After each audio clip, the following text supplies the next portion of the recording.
Masonic initiation. Yeah. Now, I'm laughing that you've mentioned that, because there are many Masons that themselves don't even make that connection. Sure. So these three stages of sacredness begin with the portico, and then ultimately an area called the sanctuary, or the altar, and then the most holy place, which was called the Holy of Holies. And in King Solomon's temple, it was in this room that the Ark of the Covenant rested.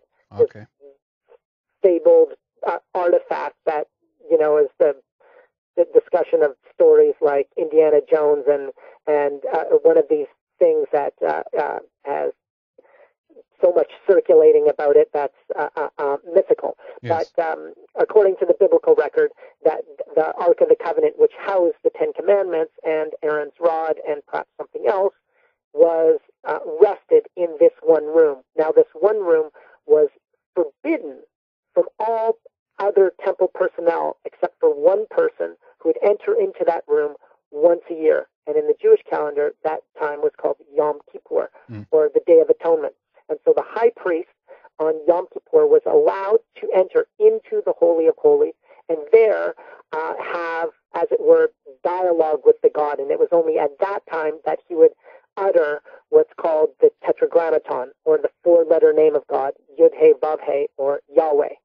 As it's now, all of these ideas become part of the ritual ethos and ceremony of Freemasonry, and they also are part of the architecture of this building. And so when I describe these three stages, I should probably elaborate a little further. And so perhaps the best way to look at this, and the how I usually illustrate this for students or people that I take on a tour, is I allow the building to do the speaking. But because we're doing this by radio, you have to imagine a kind of progression through the building. Yes. And so as you walk into the building, the first thing that you encounter in the first room are these two giant bison, these two giant bulls. And perimetering the room and adorning nearly every facet of the walls are these, I'm going to have to use a fancy academic term, but they're called apotropaic icons, or figures that turn away evil. And so these bison and these figures that turn away evil all figure in this first room. And this would be synonymous with the first room of the temple. And see, the first room of the temple would be, for instance, adorned with certain figures. And in Solomon's temple, you have to understand that the whole Bible is dead against any representation of God in an icon, whatever, despite the fact that the archaeological record shows that they had quite a bit of them. That's and right. they were in the temple. But now I'm speaking generally here about the temple, is that these icons of protection were meant to basically ward off evil, so that when you enter into a sacred space, the very first thing that's required is to be purified. Yeah, this notion of even I'm making a very loose connection here, but for instance, before you can even pick up the Quran, you should wash your hands and do ablutions and these kind of things, because you must be purified before entering into the literature of the text. Now, the same was true in the temple. Before you could actually enter into this sacred place, there was a kind of symbolic line of demarcation that would be adorned with certain icons that would turn away evil. And this is exactly the same tradition of, for instance, gargoyles. Yes. I ask people this all the time. What on earth does a gargoyle have to do with a Christian house of worship? Yeah. Now, the short answer is, and also long answer is, absolutely nothing. There's no Christian, thou shalt adorn the temple with gargoyles type phraseology. Right. It just doesn't exist. It's part of this ancient tradition of temple iconography, where you would adorn the outside of the temple and the first room of the temple with icons that could ward off evil, so that you could be purified before you could enter into these more holy realms. Now, these icons in this room are highlighted, are basically brought to life by the certain sacred numerology inside that room, and also from this inscription, which you cannot see from the ground. They're on the roof, that's emblazoned on these two Egyptian sphinxes. Now, I think you asked me once what got you onto the building. Yes. And I said, well, it was really an accident. I had no idea that I had made a 6-year study of this building. But what caught my attention were these two Egyptian sphinxes that are on the roof of the building, and they face east and west. And I thought, okay, what are they doing here? And they seem to have no relation to Manitoba. Now, you can't see this from the ground, and I'm sorry that I'm going on and on about this. There's just so much data here. No. But they bear an inscription on their chest, which reads, "The everlasting manifestation of the sun god Re, the good God who gives life." That's literally what this hieroglyphic inscription that you cannot see from the ground, although it's visible from the roof, reads on these two Egyptian sphinxes. And it was my reading that this kind of invocation to the sun god is kind of symbolically calling upon the sun to highlight these icons that exist in the room below it to perform its protective function. Oh, everlasting manifestation of the sun god Re, the good God who gives life to what? These icons that ward off evil. Now, the building is very complex code, and so as you kind of walk through the building, it might sound that I'm being very specious, and this sounds all very New Agey and airy-fairy, and now I'm talking about numerology and hieroglyphic inscriptions.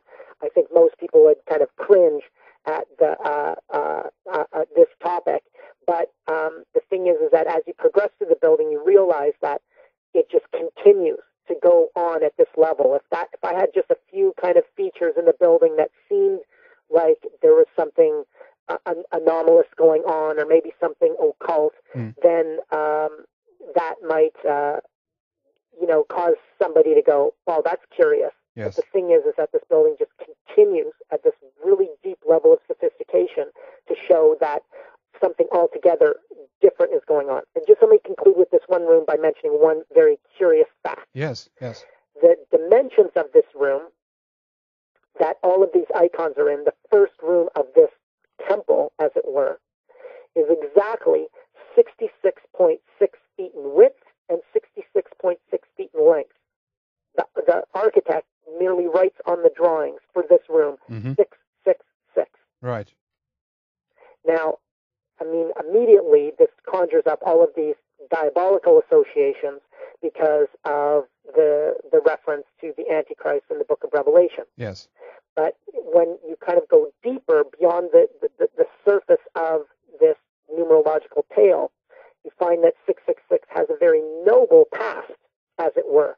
Maybe a lot of people might not feel comfortable with that information. But in the Western esoteric tradition, numbers were thought to have power. And the number 666 was connected to the power of the sun.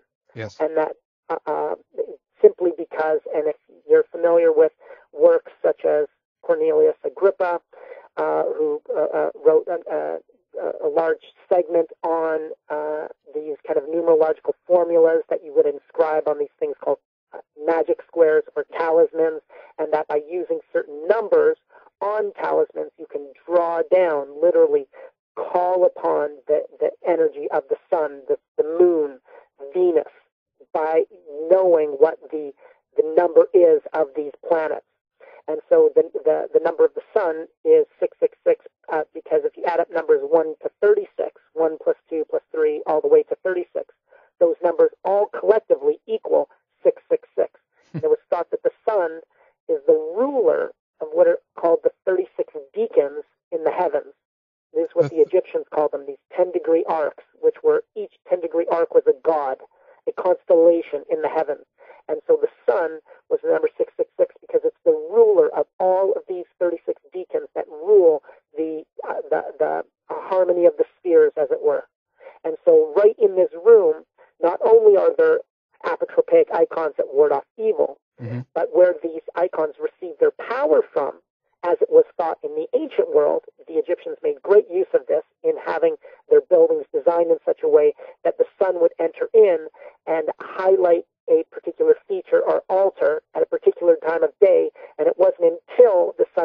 manipulated the altar, that the deity was thought to have been enlivened in that place. That this building also makes use of this very, very old formula of using the sun, numerology, and apotropaic icons to ward off evil, so that as you move through the building, the very first thing that you encounter is a kind of solar purification. And then with that, you can move on to the next stage. Okay. Let's just pause right there, and then I have so many questions, obviously, at this point. But I'm sorry, I go on and on. No. I really should leave more time for dialogue. It's fine, Frank. We can have you back another time and continue this and talk more about it. There's no problem. We invite you because we want to hear what you have to say primarily. But at this point, I do want to just make this point that let's say a Protestant Christian are listening to what you're saying. Then he would probably say that, well, yes, actually 666 then, you said that this is the power of the sun. Well, that can actually be interpreted as Lucifer, right? The light giver, one who brings light, And well, actually, the Lucifer is Venus. Well, that's Lucifer literally is there's a great deal of it's a great deal of confusion on the account of who is Lucifer, who is Satan, and how is this related to the Antichrist. Yes. Now, the tradition that Lucifer is the sun is a misappropriation of where we get the. Do you know there's only 2 accounts of Lucifer in the entire Bible? The Bible, I know, yes. And the connection with Satan, of course, isn't made in the Bible either. No, Satan is referenced quite a few times in the Bible. Satan and Lucifer are 2 different people. Yes. 2 different beings, celestial beings. Lucifer is the morning star which has been cast down from heaven. And this morning star which has been cast down is translated as Lucifer. This is Latin for the planet Venus. Yes. Latin for the planet Venus is literally Lucifer. And Lucifer was the bright morning star, which sometimes arose before the sun and descended also before the sun. And there was an 8-year cycle related to the morning and evening rising of this planet Venus. And because it's the brightest object in the sky, and it has been discussed copiously in many different volumes of astronomical tablets and texts dating from the Sumerians, almost 3000 BCE, relating to the motions of the planet Venus.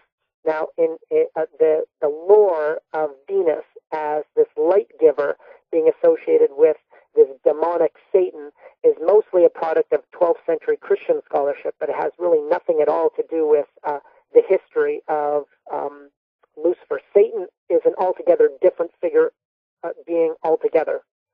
Yes. Satan and Lucifer are not the same being. And the other point I wanted to make is the one who knows more about esoteric Christianity would probably say that the sun then actually is more related to Jesus, the story of Christ. That's actually another retelling of the solar deity version. What would you say to that? Well, now I know that there's a very popular film on the net called Zeitgeist or something. Mm-hmm. It's called Zeitgeist, right? Sure. And which presents this case of Christ as sun god. Now, although seemingly novel, and a lot of people have been enchanted by the tale of this, most of that material is really watered down 19th century theosophy. And there were theosophists spawned from Madame Blavatsky that had already commented upon in great many texts this association. And I think that these people that had presented this story, in my opinion, had not properly credited